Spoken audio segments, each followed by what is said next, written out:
I'm back. It's the Prez. It's first pitch. It's Tuesday. It's $2 Tuesday at Wager Talk and Sports Memo. Drew's blowing it up. Drew Martin from Sports Memo and the legend himself, Dave Cokin from Wager Talk. Guys, I've spoken to you both. I know your trip. Dave, you had a great trip in Del Rey, wherever it was. I can't remember. You got some sun. You broke the rules. You're wearing a Boston Red Sox eye patch. I like it. You're from Boston. They're the team you root for. Drew, you're moving to Vegas soon. I'm excited. Now let's get to some business. Yeah, we're racing through this because there was a technical issue and we'd recorded a good percentage. I may as well tell people what happened. We'd recorded a good percentage of this already and something went kablooey. So we're going to cut the small talk and stick with the baseball today. We'll catch up on the small talk next time. Exactly. I honestly don't know what happened. But anyway, whatever. It is what it is. Really quickly, guys, it's $2 Tuesday over at Sports Memo. It's $2 Tuesday over at Wager Talk. Marco D'Angelo is our $2 Tuesday feature handicapper. He is 8-1 in his last 9 baseball games. That's 8-1 in his last 9 baseball games. You buy his play for $2. You get a coupon code for half off of my play. And I am on an 8. Somewhere around there, 8-0 baseball run. I have a 5-unit play up at wagertalk.com. You can get it for half price if you buy Marco's $2 Tuesday play. And I'm taking my 8-0 run into today with a 5-uniter. Also, a real big coupon special for everybody. $169 for the rest of my baseball season and playoffs. $169. Use the coupon code at wagertalk.com, MLB169. Drew, what's going on at Sports Memo? Yeah, we got $2 Tuesday as well. Joe Ranieri is the $2 handicapper. Check it out. He's on he's plus 30% ROI in the last month. He's on an even hotter streak the last 7 days. And when you buy his for $2, you also get a coupon code to get mid-major Matt on a 10-2 run. His play for just $5. So huge discounts today at sportsmemo.com. And we got the CFL Every Game on the Board podcast coming up as well. So check it all out at sportsmemo.com. And I'll mention that free plays included over the last 30-plus days, plus 49% net on my baseball. So it's,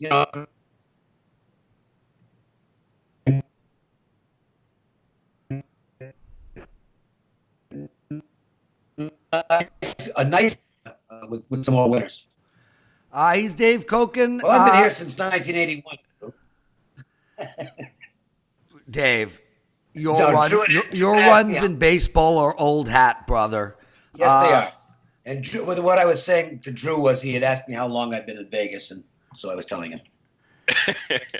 Yeah, that's a long time. Guys, let's get to it. LA Dodgers on the road playing the Philadelphia Phillies. They came out at opening line minus 185, 9.5 on the board for the over and under.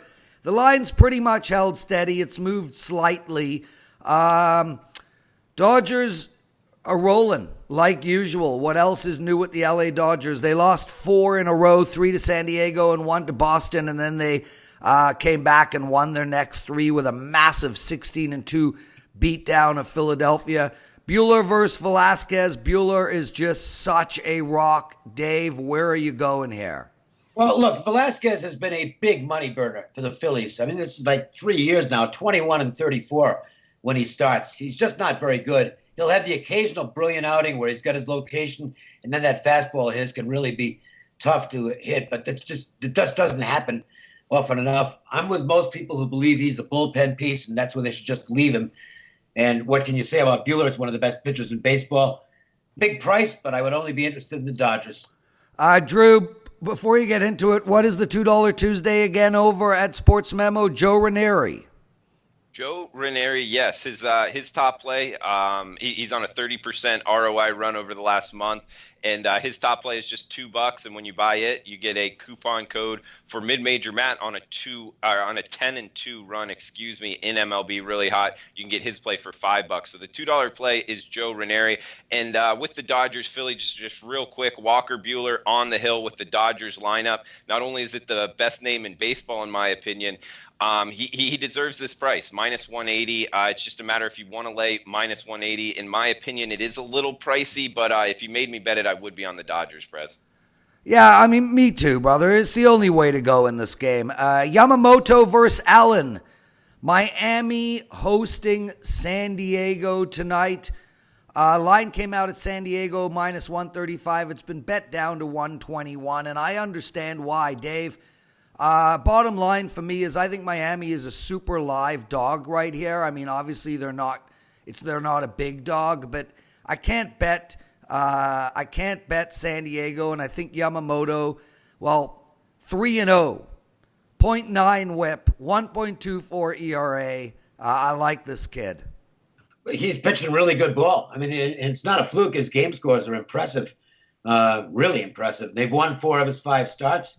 There was one start where he had some control issues, and that will get any pitcher in trouble. Logan Allen's a guy I like for the Padres. I think he's going to be a very solid mid-rotation guy. His first couple outings were good. Then he had a bad one, and then a short stint out of the pen. The pitching does favor Miami here. The offense never favors Miami, and neither does the bullpen. And that's one thing you really do have to consider full game here. Padres have a vastly superior bullpen to that of Miami. I would look first 5 if you're going to go with the Marlins in this one. Drew, any thoughts in this game?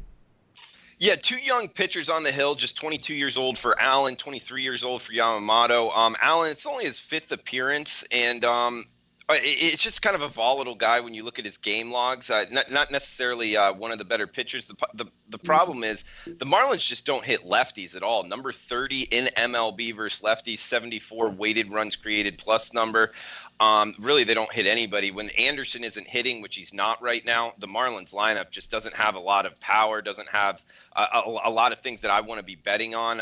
Yamamoto, like Dave said, he's been great since he's been called up. The one problem is I believe he has 15 walks here, and that's a lot of walks in the amount of in just 29 innings pitched. So it is one thing that's keeping me off the Marlins, combined the fact that their lineup just can't hit.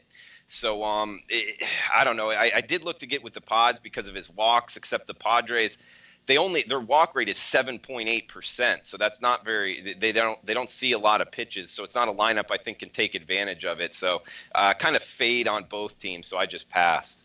He's Drew Martin from Sports Memo. Dave Cokin with us from Wager Talk. Guys, I'm on an 8-0 baseball run.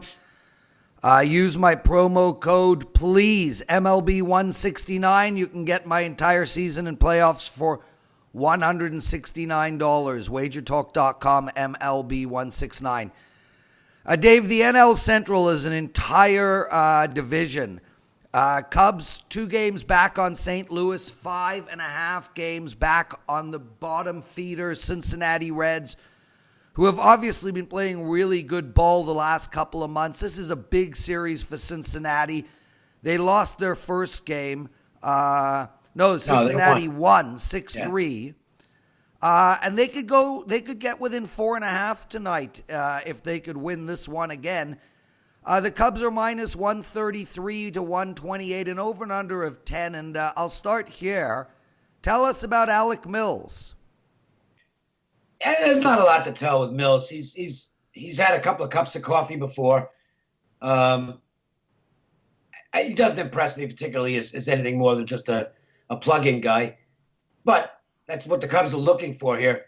Cubs played a bad game last night. They haven't played many lately, but they played a bad game last night. They squandered a couple of really big scoring chances, particularly one in the 6th inning, and that was a big lift for Cincinnati, who were trailing 3-2 at the time. They came out and tied it in the 7th and then took the lead when the Cubs decided they couldn't catch the ball and made 2 errors on what were potential double play balls. So kind of a giveaway by the Cubbies last night. And I like good teams off games where they play badly. And I think the Cubs, this would have very little to do with the pitching. This is more of a team statement. I think the Cubs will bounce back tonight off that bad performance. And, they're kind of inexpensive here.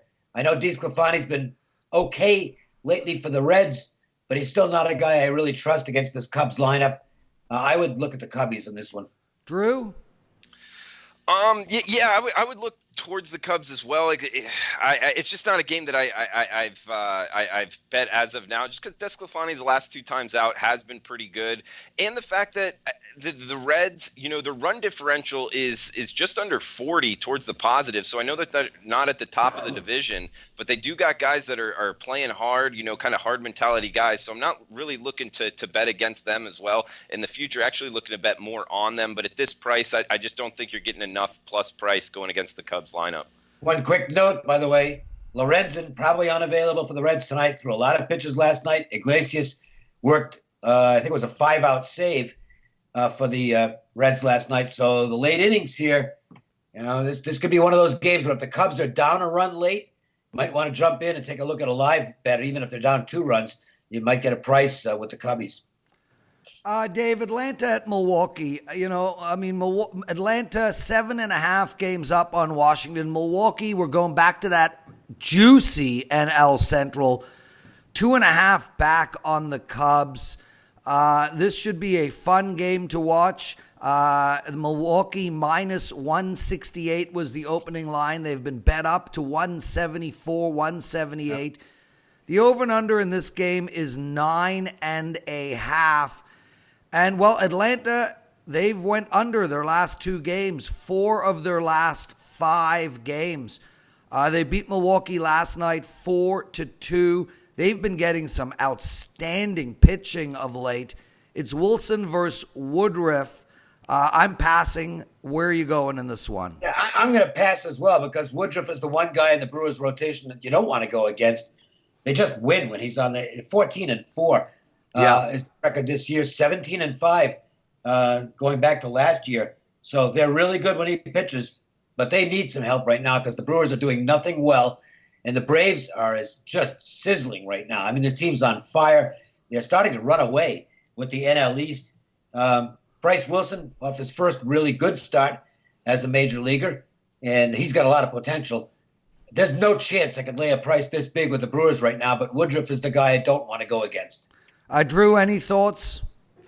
Yeah, I mean, the Braves at this price was something I looked at, but like Dave said, Woodruff, I'll just add to what he said. He's been great. 12 Ks, 0 walks in his last 2 starts against Cincinnati and Pittsburgh. That's pretty impressive. Only 2 earned runs in 14 innings there.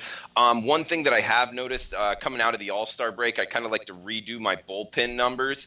And the Braves have actually improved here. Just a 3 ERA out of the bullpen in the last couple weeks, and the Brewers over 8. So like Dave was saying in the game before, maybe a second half look here, an in-game on the Braves might be worth a look. $2 Tuesday, Sports Memo and Wager Talk. Marco D'Angelo is the $2 Tuesday feature handicapper at Wager Talk. He's on a 9-1 baseball run. You buy him, you get a coupon code for my 5-unit play, and I'm on an 8-0 run. Back to the NL Central, Dave. St. Louis versus Pittsburgh. Really important series for both teams. Yeah, it is. Moving day, if you will. St. Louis 2 back on the Cubs. Pittsburgh 5.5 back on the Cubs. Pittsburgh, a big dog here. St. Louis came out at minus 165 with Flaherty on the mound. It's been moved up to 175. The over and under in this game is 9.5. Dave, I'll go to you first like usual. Pittsburgh, 4 losses in a row. St. Louis through 3 wins in a row. What are you doing? I don't think I'll get involved in this. The Cardinals are starting to warm up a little bit. Tyler O'Neill, who's getting a chance to play every day now, is really hot with the bat. He's going to pass Harrison Bader on their depth chart once they get Ozuna back. I think O'Neill's going to be an everyday outfielder for them now. And the Cardinals got a really good performance from Michaelis last night. Complete game shutout. That was impressive. Flaherty, the guy's got a ton of talent. They're not winning when he starts, though. They've lost his last 4, 9 of his last 12. So they have not been real sharp when he performs. And Agrazale, Pittsburgh rookie, kind of under the radar guy. Yeah. He's actually pretty well for the Pirates. Whether it might just be a once around the league thing, we'll have to wait and see. But he is in good form. So the thing here is that the team form heavily favors the Cardinals because they've won the last 3. They've been impressive in doing so. They beat a couple of good pitchers along the way too. And the Pirates are going the wrong direction. Got swept at Chicago over the weekend. Were never in the game last night. Not a team I want to be on right now. So I guess I'd look at the Cardinals, but that price will keep me away. Drew, I like the over in this game. It's 9, and I think we're going to see some runs. Where are you going here? Well, I mean, I agree with a lot of what Dave said. Pittsburgh's pitcher being underrated, and Flaherty's a guy I'm looking to bet on. And the Cardinals just, ride the hot and fade the cold here in baseball. I love doing that. It's just the price is too high. Total-wise, I don't know. I like both of these pitchers, so I'm not really interested in betting it over. If you made me bet it, I would be on the Cardinals and lay the wood. It's just at this price range, I backed off personally. Dave, the hottest team in baseball. San Francisco now. Amazing. I don't know where it's coming from. They've won 3 in a row, 6 of 7, 8 of 10. Colorado is completely fallen apart. They've lost their last 2, both to San Fran. One of those games was a 19-2 drubbing. Before that, they lost 10-9 to Cincinnati, 17-9 to Cincinnati before that, Dave. Let's just press pause for a second. Have you ever seen so many 16s, 19s, 12s? I mean, look, it's not difficult to explain. It just isn't. The pitching isn't very good, obviously, but you take, especially in this ballpark, you take hot conditions where the ball travels anyway, and then you get some bad pitching, and then you've got a juiced ball. Where, if you hit a 350-foot shot today, it's 400 feet. It's what you're going to get. In bad bullpens, which are prone to really big blow-up innings. Not on the Giants side, by the way. I'm just talking about the Rockies. And that really is kind of where you settle in on this game, because it looks like it's going to be a bullpen game. Pomerantz versus Lambert. Some really hideous numbers here. Pomerantz overall has terrible numbers, but on the road, his average game score, and this is the old Bill James game score method. It's not mine, it's his. His average game score is 23 on the road, and average is 50. So 23 is unbelievably bad. Lambert, his average game score in his home starts since coming up for the Rockies, and it's a small sample, but it is what it is, 28. So you've got 2 pitchers that probably aren't going to be around long in this game. In which case, the Giants bullpen has, to me, a decided advantage over the Colorado bullpen, at least in the middle innings. You got to look at the Giants. Why are they the other dogs here based on their overall record, not their recent record? The Giants, since the beginning of June, have been a massive moneymaker. So to me, at plus 120, even with Drew Pomerantz on the mound, you just say, okay, I'll take my chances. Yeah, Dave, San Francisco, man, 3 games out of the wild card spot. Amazing. It's actually unbelievable. And literally every single team, including the Mets, still have a shot at the wild card spot. The only team that doesn't is Miami. Drew, what do you... Sorry, Dave? I said that's pretty much it. It's going to be a fun last couple of months in the National League. Yeah, so make sure everyone to keep tuned in. First pitch, you can find us at Wager Talk TV on our YouTube channel. Drew, what do you like in this game? I like San Francisco too, and I'll add in the fact to what Dave said. Colorado is also not very good against lefties. Just an 87 weighted runs created plus number, and for that lineup, that's kind of alarming to me. Pomerantz, the one thing that I would point to towards the Rockies, and I'm not betting the Rockies by any means, but Pomerantz against Colorado, he has faced them twice this year and done well. Just 4 earned runs, in 10 innings. But now having to be in Colorado. I don't know how much I would carry that over. So I don't think either pitcher is going to do very well. Lambert, the former second-round pick here, he hasn't been great, and his Ks are very down. Even in AAA, he wasn't striking people out. So I agree with Dave. I think both pitchers don't last very long. If you made me bet a side, I would be on San Francisco. I haven't bet it personally just because, last night lost a couple bets. So kind of going volume-wise low here. But likely before first pitch, I will be on San Francisco. He's Drew Martin from Sports Memo. Dave Cokin, my regular co-host, and we're going to talk Tampa Bay versus the Yankees. Tampa Bay won a beauty last night, 5-4 against the Yankees. It pushed on 9. Snell versus Paxton. Tonight we have Stanek versus CC Sabathia. Tampa Bay is the dog. Dave, the line came out opening 145. It's been bet up. There's 155s around, but there's even a 170 at Bovada. What else is new? What do you like in this one? Well, that's a bad loss for the Yankees last night because it looked like they got the game. And then Travis d'Arnaud having a career night for the Rays. 3 homers, including one in the 9th inning against Chapman.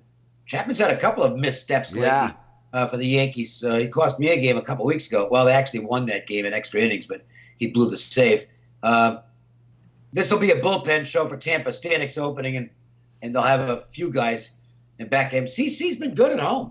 I mean, you just can't argue with the numbers. His game score is almost 60 in his home starts. So I do think the Yankees are the right side here in a bounce-back situation. But the Rays have now, after getting owned by the Yankees in the early part of the season, the Yankees have now lost the last 3 meetings with Tampa.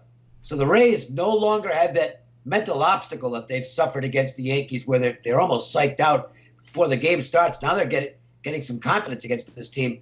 It's a bit steep for me at this price. I don't think I'd want to lay it with the Yankees, but I do think they'll win. Dave, any type of information on guy? I mean, with the All-Star break and Sabathia, I mean, this guy hasn't pitched in 9 days. Do you think that'll be a factor?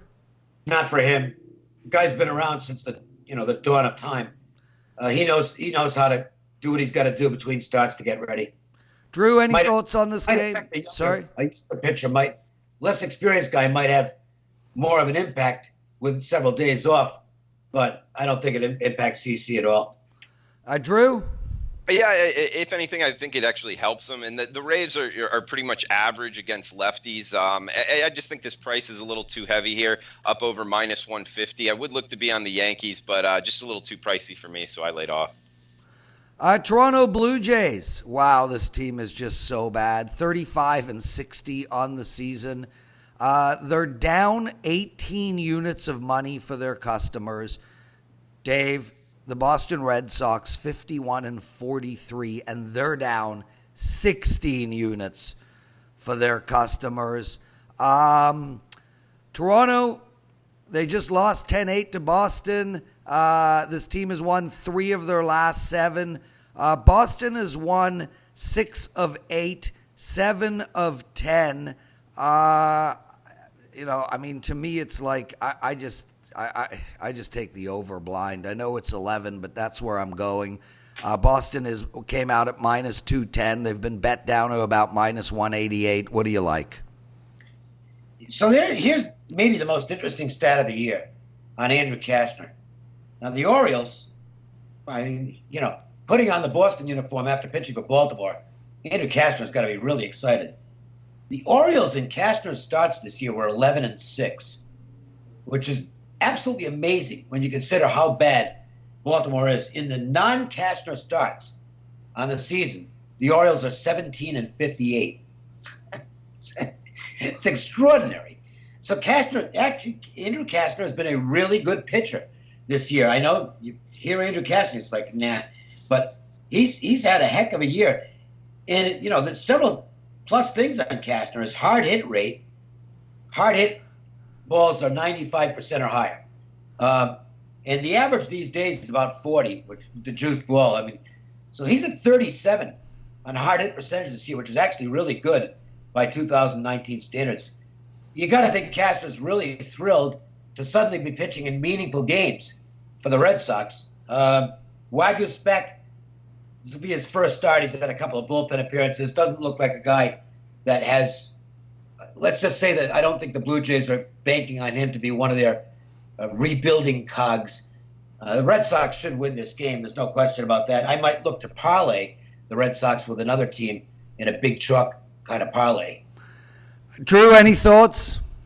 I would look towards the Red Sox big price though. And I kind of agree with your over, except the Toronto lineup has just gone cold, man. Over the last week, Prez, just a 50 Well, I weighted mean, runs it created is number. tough over the last week when you're on the All-Star break. Yeah. Their offense stinks anyway. I mean, it's a good thing Miami's in the majors, or everybody be talking about the Toronto offense being. I mean, it's just a bad offense. They can't manufacture runs. They don't have enough power. Yeah. So, they're building for the future. They do have some great young talent. So what they do this year really doesn't matter. Yeah, I mean, they've gone under the total 6 of their last 8 games, 8 of 10.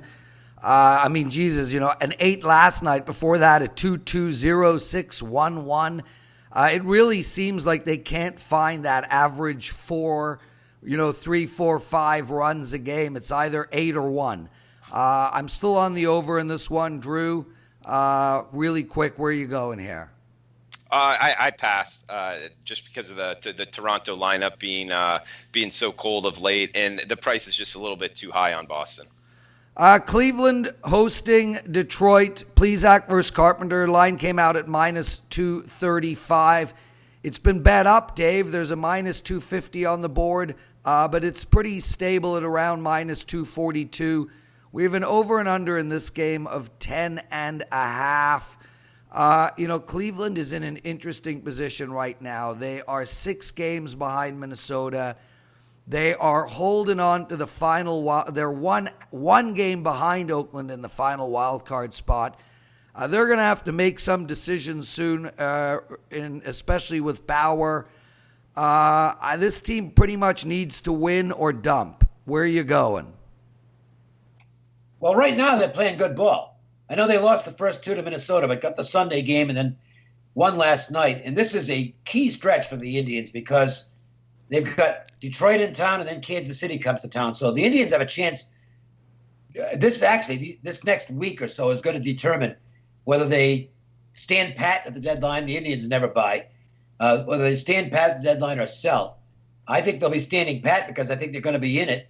Ryan Carpenter on the mound for Detroit tonight has not been good, although weirdly, his 2 road starts have been really good.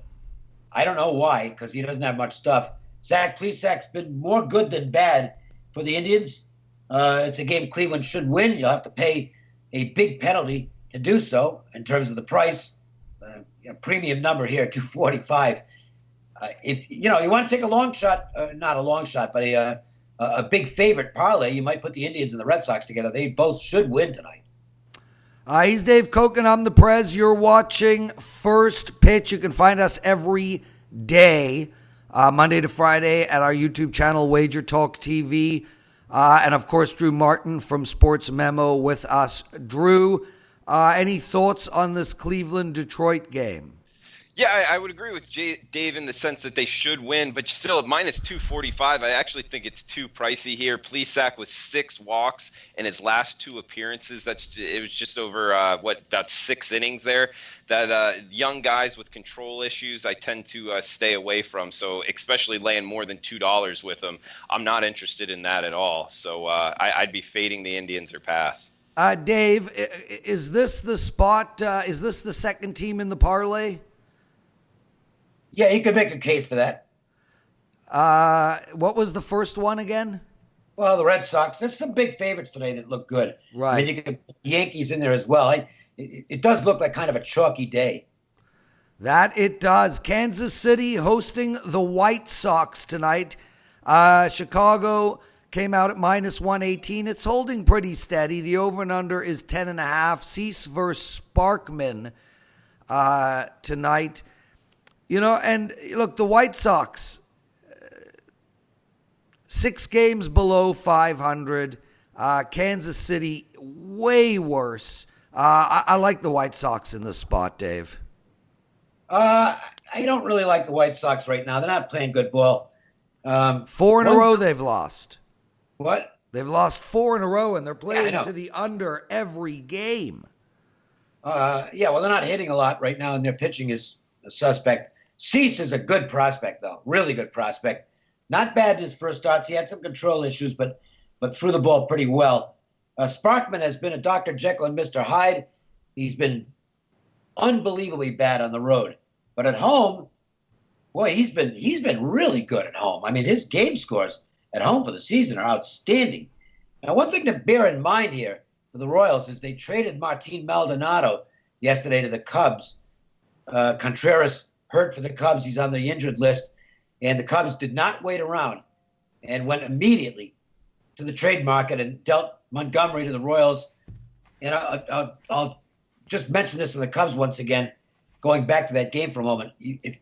This is good stuff by the Cubs. I know doesn't sound like a significant move, but it's two things were accomplished. One, they didn't wait around for the catching issue to rear its head with Contreras hurt. The second thing is Montgomery had requested a trade early in the season because he wants to be a starting pitcher, and he wasn't going to start for the Cubs. So I think they get a happier clubhouse with a guy who maybe didn't want to be there anymore being gone, and it sends a message to the team that's very positive. As it affects the Royals, the one thing Maldonado does, he's a very good receiver, not much with the bat, but he can catch. And this is going to hurt their team and in their pitching staff. So as if the Royals didn't need more problems, they get another one here in losing what I think is an important part of their run prevention, if you'll call it that. My numbers would indicate, the pitching numbers would indicate that Sparkman is worth a play tonight. And I don't disagree with that, but I don't like the situation for the Royals with somebody else now doing the catching the rest of the way. So it's a stay-away game for me. If I had to play it, I'd take the Royals, but I don't have to play it. Yeah, I mean, I'm not with you on that one. Sparkman's just an outright disaster, start to finish. No, but he's not at home. Look, his game score average at home this year is absolutely great. It's 66 in his home starts. That is fantastic. He just is astonishingly awful on the road. So maybe it's a fluke, but the guy is comfortable pitching in Kauffman Stadium.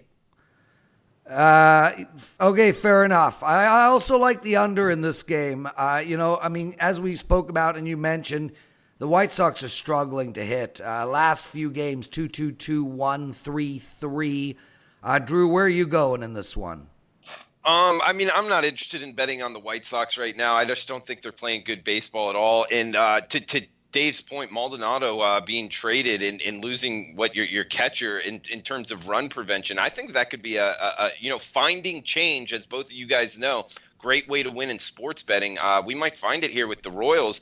It might be an opportunity to kind of fade them or bet them over in their totals.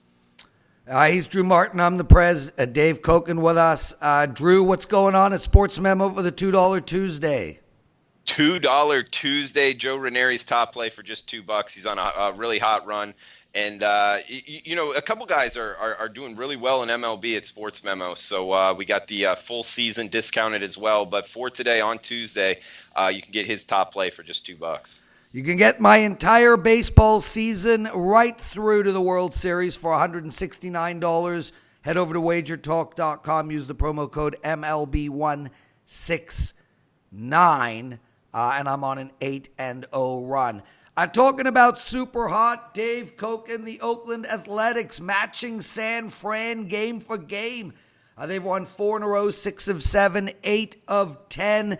They just swept the White Sox. They're playing Seattle tonight. The Seattle team is a total mess. They've lost 4 in a row. They've lost 7 of 8. Minus 175 for Oakland.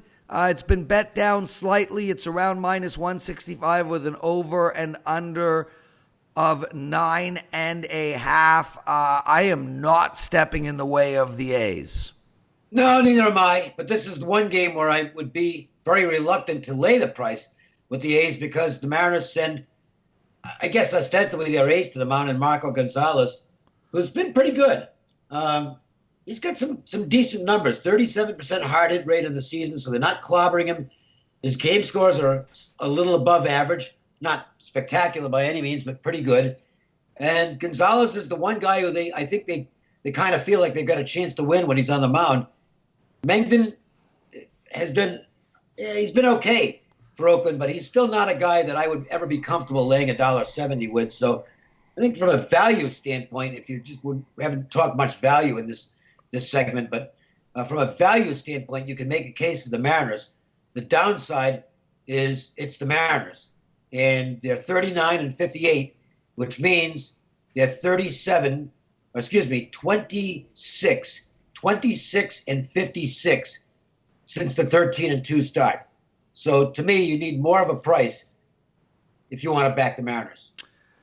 Drew, I like the under in this game. I think 9.5 is a bit high. Neither teams are lighting it up on the offensive side. And, Oakland is pitching well. What are you doing?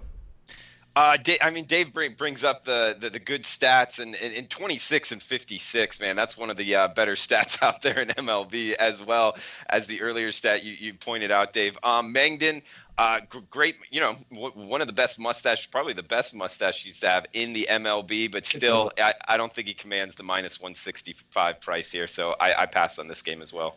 I want to talk about mustaches for a sec. I know Dave wants to focus on baseball, but really quick. In the last month, I've been to Vegas. I've been to Cape Cod. I've been away. And I'm starting to notice the curl. Yeah. It's coming back. Is the curl coming back?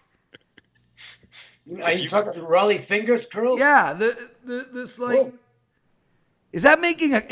How can something like that make a comeback? Everything makes a comeback. I'm expecting to see corduroy two double-breasted suits any day now. Well, firstly, the double-breasted is made a comeback, but it's a smaller double-breast. It's not as big as before. The corduroy suits I have not seen yet. And Dave, for the record, the fedora has never made a comeback since like the 40s, ever. And nor has the Brill Cream finger-rolled curl thing that the guys used to wear in the 20s. But it probably will at some point, because that's just the way styles go. I've never really understood them. It's like some fashion designers say, this is what you're supposed to wear. And people say, okay, I'll wear it. Anybody listening who has a Raleigh fingers, email us a picture, missy@wagertalk.com. 1 week of free plays. Must be done today. Must be done today. I just want to see a picture. Stupidest thing I've ever seen in my life. Houston versus the Angels. No lineup on. Sorry, Dave? Raleigh fingers is cool, okay? He's still cool. So you know who is cool? Like, totally off topic. He comes on the air in Toronto on our sports radio show in Toronto regularly, is the Spaceman. That guy is unbelievable radio. You talking Bill Lee? Yeah, Bill Lee. Oh, he's the best. You want to hear a funny Bill Lee story? I know we're running late, so I'll make it quick. Who cares? Tell us. When he was on the way up in the Red Sox chain, he was pitching at Double-A Pittsfield, which is in Massachusetts. It's not that far from Fenway. It's up in the Berkshires. Beautiful area, by the way. And the Red Sox called him up because they had some injury issues. And he actually had to be talked into going up because he was worried that his leaving to go to Boston would ruin his tomato garden that he was growing. Oh, I love it. Yeah, that's so Daniel Norris. I'm not making that up. Yeah, well, hey, Daniel Norris is pretty similar for Detroit. I mean, that guy's living out of an RV. Cool. Yeah, but and everybody obviously knows. I think Bill pitched on acid. I mean, the guy's like a total hippie. Love him. But anyway, if you've got one of these, email missy@wagertalk.com, and it must be done today. And tell her you watched the show. You get a week of anybody you want for free on the house. But it has to be one of these, and it has to be today. No line on Houston and L.A. Dave, you want to talk about this game, or should we move on? Yeah, I'll just mention it real quick. The Angels are as bonded a team right now as you'll find in Major League Baseball. I mean, we know what happened with just the tragedy involving Tyler Skaggs. But I don't know how, off the field, I think it's really tough for these guys right now. But he has bonded this team in spirit on the field. And even without Mike Trout last night, and Griffin Canning has this awful game where he gets 4 guys out, he walks 6 and has 4 wild pitches. They come back and win the game. They're not a team you want to be going against right now. It's as simple as that. Let's talk Washington versus Baltimore. I mean, Washington, what an unbelievable turnaround to their season. It's something special. I mean, this team was literally dead in the water after the first 6 weeks. They're holding on to the first wild card spot by 2 games. I would not want to be playing them, but I mean, look, Baltimore is so bad. It doesn't matter who the hell they play. Washington minus 205 opening line. There's money coming in on Baltimore. The line's dropped to minus 175. The over and under is 11.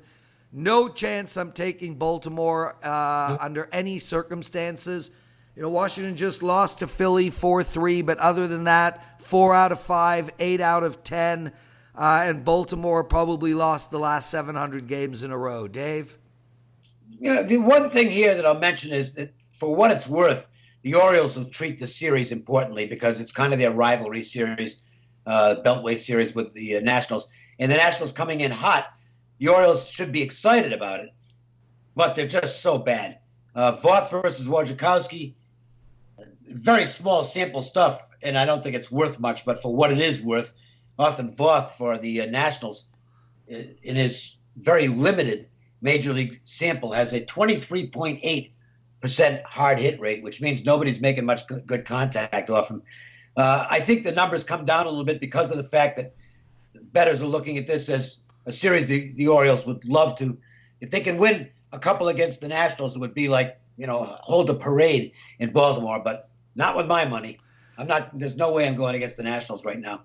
Drew, I look at the over and under in this game. It's 11, and you can get an 11.5 at many places.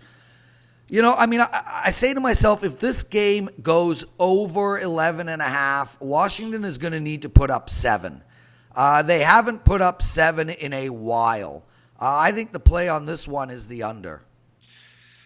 I see where you're going there, Prez, except that, they do get the DH here being in Baltimore. I like what Dave said about, this kind of rivalry of sorts here. It's just, and Voth, his hard hit rate isn't very good, but he can't find the plate too much. He has had a few too many issues with the walks and his short sample size. So those are things that would keep me off the under. But overall, it's just Baltimore at this price. I think you need a little bit more of a plus price to get on them.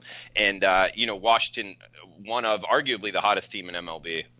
Yeah, we're on the same page. That Baltimore team needs to be around 800. Yeah, for me to bet on them. MLB wild card standings. Arizona 1 game back.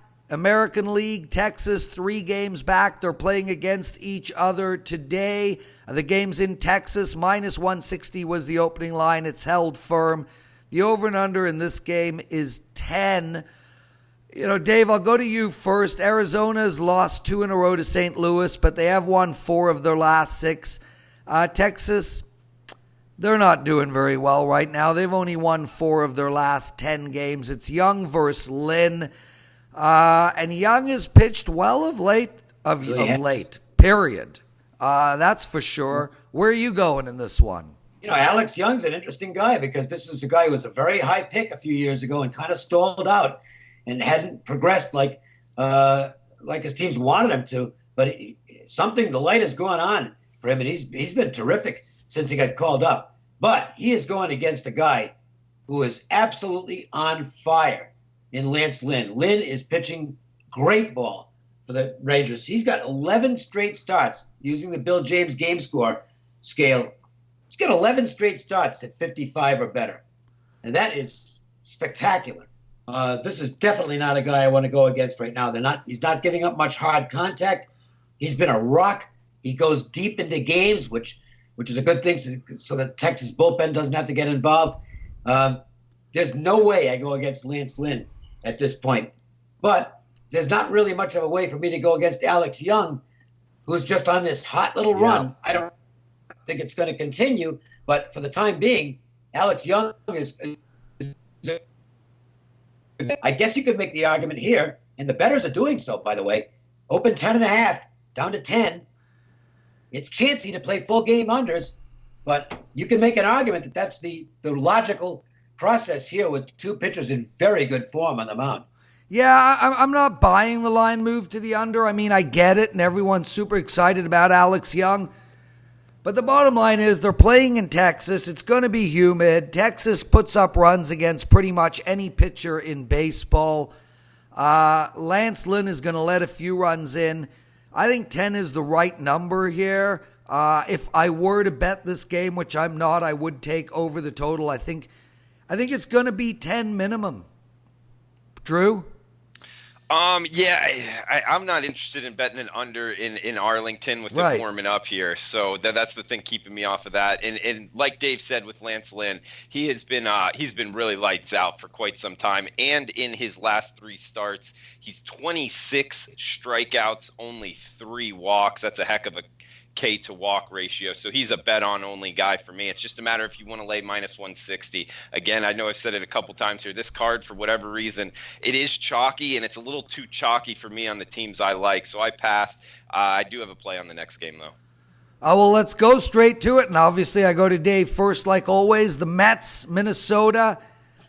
How the Mets are only 5.5 games back on the wild card actually blows my mind. I mean, this team, Dave, we've been talking about how bad this team is every single day. Cleveland's 6 back on Minnesota. I don't think they can catch them. I think Minnesota is going to run away with this division. You did say they would come down to earth, and they have. They've won 5 of 10. Actually, both teams have won 5 of 10 here. New York Mets, the dog. Minnesota came out at minus 142. It's been bet up to 157 even at some areas with an over and under of 10.5. For me, what are you doing, Dave? The Mets are technically in the wild card race, but technically only. They're 9 games under 500. They're probably going to sell at the deadline. So they stink. Okay. And Steven Matz really stinks on the road. His away numbers this year are just absolutely dismal. There's just no way I'm interested in the Mets. Pineda's been pretty good for the Twins.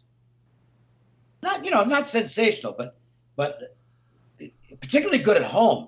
And we'll go back to the game scores again. His last 4 home starts, average game score 68. Ooh, that's really good. That's up in the stratosphere. So he's in good form recently at home. I don't agree with the line movement in the game with this line down to 150 now. I think the Twins are becoming playable in this game. And if it keeps going down, if the steam chasers come in on the Mets, I might end up on the Twins. He's Dave Cokin. Drew Martin, take us home. All right. I agree with Dave. Steven Matz is not very good.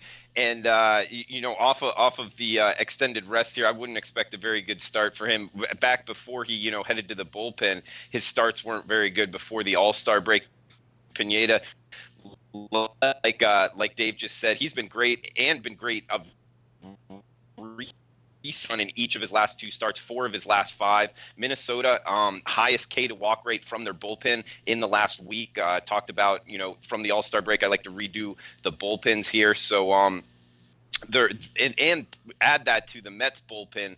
ERA is at 5, so not a good one. And Minnesota, number 2 in all of baseball against lefties, weighted runs created plus number of 126, number 3 in team OPS. So I think all of that points towards Minnesota. I think at minus 150, it's still a go for me. So I put 1 unit on the Twins.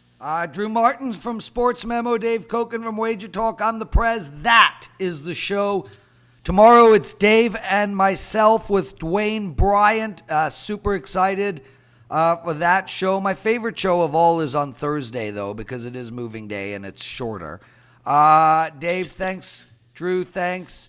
Listeners, make sure to comment. And anybody with one of these, email a picture to Missy at wagertalk.com. 1 week free just for walking around with the world's stupidest facial hair. I'm out. Thanks for watching. See you guys.